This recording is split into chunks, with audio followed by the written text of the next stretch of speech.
আসসালামু আলাইকুম রহমতুল্লাহি ওয়া বারাকাতু। আমি মেহেদি হাসান খাটি বাজার থেকে। এই যে দেখতে পাচ্ছেন সরিষা ফুলের সদ্য কালেকশনকৃত মধু, আমরা সরাসরি খামার থেকে এই মধুটা উৎপাদন করে আপনাদের সমগ্র বাংলাদেশে ডেলিভারি করছি আলহামদুলিল্লাহ।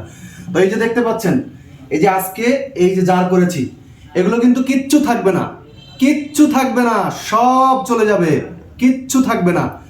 যারা এই মধুটা অর্ডার করতে চাচ্ছেন ঝটপট অর্ডার করে ফেলুন, কিচ্ছু থাকবে না। আমি বললাম এই সব 2 কেজি করে, 2 কেজি মাত্র 900 টাকা, সারা দেশে ডেলিভারি চার্জ ফ্রি। খাটি বাজারের এই সঠিক পণ্যটা অর্ডার করতে এখনই আমাদের ইনবক্সে মেসেজ করুন অথবা স্ক্রিনে দেওয়া নাম্বারে যোগাযোগ করুন। আমি মেহেদি হাসান সরাসরি সাতক্ষীরা থেকে কাজ করছি এবং একেবারে খামার থেকে কাজ করছি, যেহেতু আপনাদেরকে শতভাগ প্রোডাক্টের শতভাগ গ্যারান্টি আলহামদুলিল্লাহ আমরা দিচ্ছি। তো এই যে দেখতে পাচ্ছেন, এগুলো কিন্তু কিচ্ছু থাকবে না, আবারও বলে দিলাম কিচ্ছু থাকবে না। ঝটপট অর্ডার করুন, আর অর্ডার করতে গেলে ইনবক্সে আপনার নাম, ঠিকানা, ফোন নাম্বার দিয়ে এখনই অর্ডার করুন। ভালো থাকবেন, সুস্থ থাকবেন, খাটি বাজারের সাথেই থাকবেন। আসসালামু আলাইকুম ওয়া রাহমাতুল্লাহি ওয়া বারাকাতুহু।